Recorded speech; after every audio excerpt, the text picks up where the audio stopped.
Hey guys, welcome back. I hope you are having an amazing day. Let's get right into the stories. The first one is an entitled People Story. I've lived in my house for over 15 years and never had any issues with neighbors or property lines. Everyone respected each other's space and privacy. That all changed when Karen moved in next door. The day she moved in, I went over to introduce myself and welcome her to the neighborhood. I told her if she ever needed anything, just to let me know. I pride myself on being a good neighbor. Well, that hospitality and kindness was not reciprocated. The very next day, I looked out my window to see Karen sunbathing in my backyard. I couldn't believe it. I walked outside and politely asked her what she was doing. She snapped back, "What does it look like I'm doing? I'm sunbathing." I told her as calmly as I could that she was in my private backyard. She scoffed and said, "Don't be silly. This is community property for all the neighbors to enjoy." I assured her that was not the case, that she was on my personal property, as clearly marked by the property lines. Karen got very defensive and argued that because I wasn't using the yard at that moment, she had every right to be there. No matter how much I insisted it was my private yard, she refused to leave. From that day on, it became a regular pattern. I'd come home from work to find Karen lounging around my backyard, letting her kids run wild, or hosting loud get-togethers with her friends. Anytime I confronted her, she'd brush me off, making up ridiculous excuses. One day I came home to find her family having a barbecue in my yard. When I told them to leave, Karen said, "Oh, don't be silly, we're all neighbors here. My family is allowed to use your yard." No matter what I said, they refused to leave. I started putting up signs clearly labeling the property as private and off limits. Karen just tore them all down, lecturing me about being unwelcoming. I planted tall bushes along the property line, and Karen's husband actually cut them all down because they were blocking the view. I was at my wit's end. When Karen started hosting yoga classes in my yard, I'd had enough. I called the police to report her trespassing. The officers came and reiterated to Karen that the property was clearly mine and she had to stay off it. For a while, she complied. But a few weeks later, it started up again.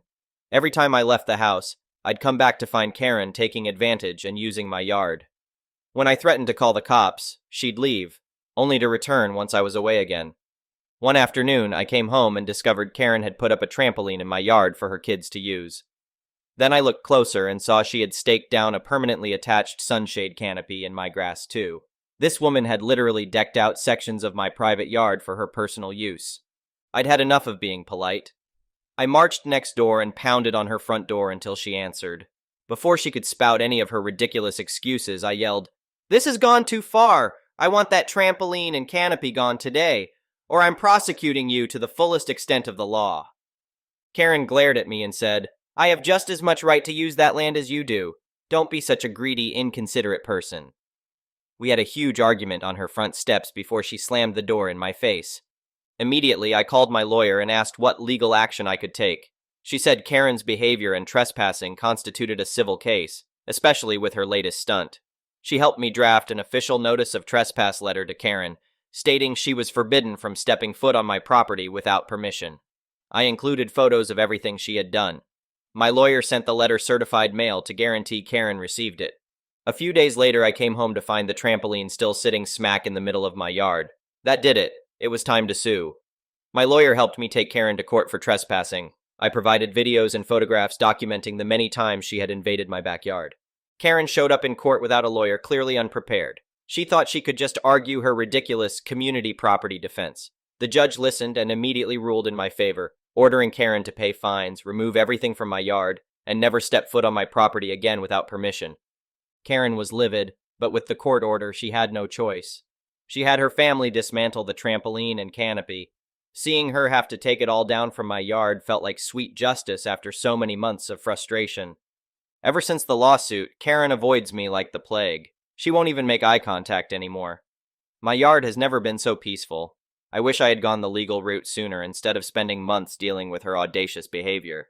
In the end, karma caught up with Karen. Her belief that she could use my private property however she wanted ended up costing her big time. She learned the hard way that you can't just claim someone else's backyard as community property. After months of aggravation, I finally have my yard back and a court order keeping Karen far away from it. The next one is a pro-revenge story. Backstory: my dad is a high school assistant principal. It is currently his first year at a new school, and it is a much better school than the last one he was at, which was overpopulated, drug-filled, and many of the students there had to have free or reduced lunches. There were fights almost every week, and my dad had to suspend kids almost every day. His new school is much better, with just 2 incidents all year. One with an autistic kid who had an episode, and the one I am about to tell you fine Redditors about. Cast: my dad, entitled girl, entitled mother, entitled brother, entitled sister, the bus driver, judge, bus driver, school systems lawyer, the EM's lawyer, my dad's principal, and the school cop. To clarify, any dialogue I might include will obviously not be 100% correct. The original incident took place about 2 months ago. I am not 100% sure what started it, but either the bus driver accidentally bumped into entitled girl while he was dropping her off, or he told off entitled girl for saying something rude, but she got pissed and texted entitled mom about it. Entitled mom came out of her home and started yelling at him, so he just drove off. The next morning, the bus driver went to pick up entitled girl, but when he got to her driveway, she wasn't there. Entitled mom, entitled brother, and entitled sister were. He opened the door to ask where entitled girl was, and that's when all 3 of them boarded the bus. Entitled girl is a junior, I think. Her older brother was around 22, and her older sister was in college. These people were all adults, and all 3 of them started screaming at the poor bus driver, threatening him, calling him slurs, and telling him off. The rest of the kids on the bus were expectedly scared. The moment the 3 of them got off of the bus driver sped away. The one thing the entitled family forgot to think about was the fact that there are 4 HD cameras equipped with audio sensors on every bus in our county. They caught everything. The poor dude got the rest of the kids to school and went straight to the front office. My dad was pissed. He got the video feed from the bus, called his school cop who called some other cops, and had entitled mother's ass arrested for malicious harassment, intimidation, trespassing, and a few other things. My dad's principal let my dad have control over the whole situation. He knows my dad does not duck around with these kinds of things. So my dad helped bus driver get some revenge. First, he had entitled girl switch to a different bus route so she couldn't mess with the bus driver anymore. Then he had entitled brother, entitled sister, and entitled mother permanently banned from the school grounds. And then he gave the bus driver a month of paid time off. These were just petty revenge, if that. Working with their lawyer, my dad got statements from most of the kids who were on the bus, and they decided to press charges against only entitled mother and entitled brother, who had apparently been in the middle of a 6-month probationary period for a different crime, so he was essentially guaranteed jail time. Going into the trail, 6 weeks ago, nobody expected EM to get any more jail time than a week, if that. My dad, his principal, and the school cop were all in the courthouse in case they needed to be called as witnesses. They were not. Their lawyer made his remarks, and entitled mom's lawyer just tried to reduce her sentence reduced. He knew they were going to lose. The videos weren't even shown to the judge because there was so much other evidence. But the judge surprised everyone when he gave entitled mom a 30-day sentence. He made it very clear to her that she had threatened the life of a man, endangered kids, and trespassed on school property, for no reason besides that the bus driver had told off entitled girl, and that she should be punished accordingly. My dad and his principal were trying not to cheer, but that wasn't even the best part. Entitled brother skipped his trial. They were back-to-back trials, so there is no way he could have forgotten. The judge immediately issued a bench warrant for his arrest. He was caught the next day in entitled mother's house, and when brought in front of the judge, he was given a year in prison for breaking his probation, skipping his trial, and for the same charges as his mother. If that isn't pro-revenge, I don't know what is. As for entitled girl, she switched schools. My day has told this story to almost everyone he knows, as he finds the almost instant karma hilarious. If he had a Reddit account, I'm sure he would have posted it everywhere. Thanks for reading.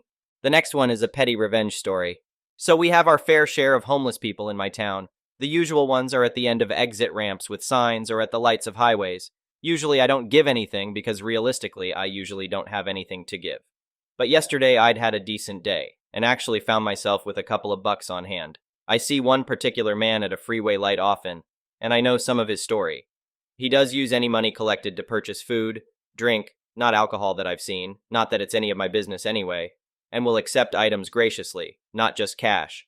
So I pull up to the light, wave him over, and hand him the $4 I had. He thanks me, and happens to walk across the intersection to the same gas station I was also heading to in the first place. I go in to get gas. He grabs some of the hot food and a cheap fountain drink. All good, right? Nope. In comes Karen, the typical look and everything. Big sunglasses, the haircut, yoga pants, all of it. She immediately storms over to the register and demands a manager. I'm only mildly paying attention because I just need gas. The manager comes forward and this woman points that ugly orange-red long nail at me. I need the police here. That woman gave that drug addict money outside your establishment, and a slew of other really random and ever-growing nonsense. At this point, the three other customers, me, the man I helped, and now a very interested customer, are staring at her. The manager looks so confused, so I chime in. I say regardless that it isn't her business. I gave the guy a few bucks across the street and he's buying food. The manager is like, okay, Karen isn't happy. She is screaming that obviously the station is a front for drugs and all sorts of crazy crap. At this point, I've lost interest. The man buys his food, walks out. I get to the register, ask for gas. Is Karen done? Haha, no. She demands that if I'm going to pay for his drugs, then I need to buy her gas. She tells the cashier and manager to put, I think, like 40 on whatever pump she was at, on my dime, and storms out. We all just blink. I chuckle a bit and tell them how much gas I need. I was going to just ignore it, but I'm petty. I say put $1 on her pump. Her screaming when the pump stopped at $1 was beautiful. I got my gas and left while she was storming back into the station. Best dollar I've ever wasted, and glad she didn't actually harass the poor guy just trying to eat. The next one is a malicious compliance story. Your passage is well written, but here are a few minor adjustments for clarity and consistency. My former employer's rulebook says they would reimburse 45p per mile if somebody with a petrol gasoline car needs to drive to the office, but only 11p per mile to EV drivers, even though you could argue that running costs are comparable if you factor in the higher price of an EV.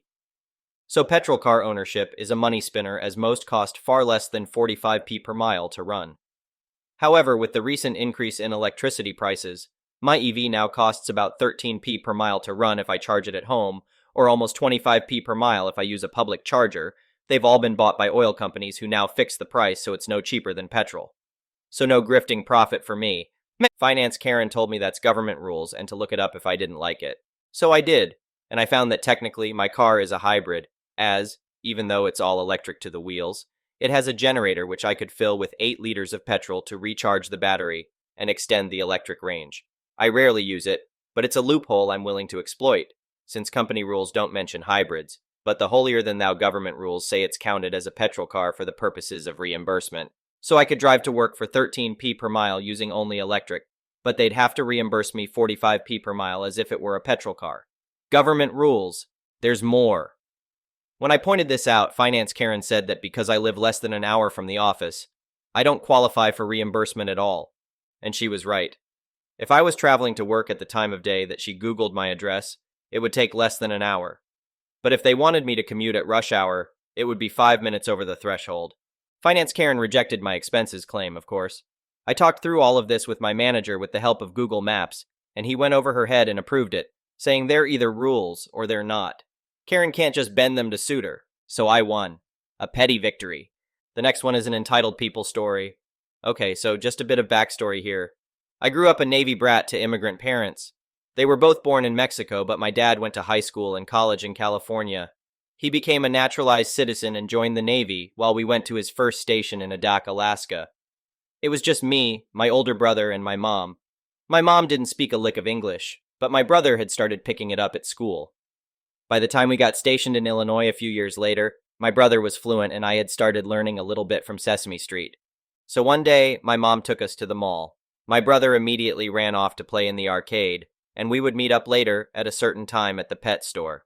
Once all the shopping was done, my mom and I headed to the pet store, and I went to explore and look at all the animals. I went further towards the back and found a lot of empty cages and fish tanks for sale. In the corner of all that, there was a large bird cage with a very big bird inside. I don't know what kind of bird it actually was. I just remember that it was big and that I thought it was a parrot. Thanks to cartoons and Sesame Street, I decided to talk to the parrot. A raw Pollywonna cracker? Now I was back there for quite some time, changing up the sounds to find the bird's language. Suddenly my mom came and tugged on my arm, and in Spanish very sternly said, "We need to go, now." When I turned around, I stopped as I saw that there was a small crowd gathering behind me, maybe 6 people or so. The cashier that had been up front when we came in came and took the enormous cage along with the bird towards the front. There was a blonde lady following him, that for some reason I remember being Farrah Fawcett. No, it wasn't actually her. I'd just never seen hair quite that blonde before. My mom hurriedly grabbed my arm again and rushed me out of the store. I didn't see my brother yet, so I was confused and thought I might have gotten the bird in trouble. We sat at a bench across a ways from the pet shop and just sat there in silence. When we spotted my brother going in there, my mom told me to stay on the bench and not to move an inch. She walked back into the pet store and came out a few minutes later with my brother. This is as far as I remember. However, this incident came up in conversation with my mom several years later, and she filled me in on the rest. My brother walked in and heard a commotion, and tried to look for us, but my mom caught up to him pretty quick. They both were stunned to see the blonde lady yelling at the cashier, and then the parrot switching between them while the bird was clearly losing its little mind and flapping about the cage. Yes, she was yelling at a bird. My brother then relayed what the blonde lady was saying to my mom. I paid a lot of money for a talking bird. Make it talk, give me a talking bird. It was implied to me that there was a lot of foul language that was omitted from the translation. This poor cashier was beside himself, just standing there trying to get a word in, and was shrinking back, as this lady was right in his face. What? Do you have a cassette playing back there to try to fool people into buying your stupid birds? I want a talking bird, that's what I paid for. Yeah, cassettes. I know I'm old. We still had a Betamax, too. At the time when my mom grabbed my arm the first time, is when she heard the lady say by amazing and bird, which were the only words she understood. She looked over at me and saw that it was me making the sounds and not the bird. She had no way of telling them that the bird never uttered even a chirp, and that it was me the whole time, who happens to be able to imitate several animals perfectly. When she and my brother were in there watching all hell being unleashed upon this cowering clerk, they both quietly discussed whether they should have my brother tell them what had actually happened. Once the lady started throwing what they think were dog biscuits, they turned tail and ran back to grab me and noped right on back to the car. My mom didn't know how much that lady spent on the bird, but she said it was definitely over $100, and this was in the early 80s. That poor bird. Point of interest. The crowd that had gathered just stood there staring at the spectacle, except for an old lady that had apparently been behind me for most of the time, who was cracking up but trying not to laugh loudly. My mom was pretty sure the old lady had figured out what I was doing long before the blonde lady even went back there. Old people are evil, y'all.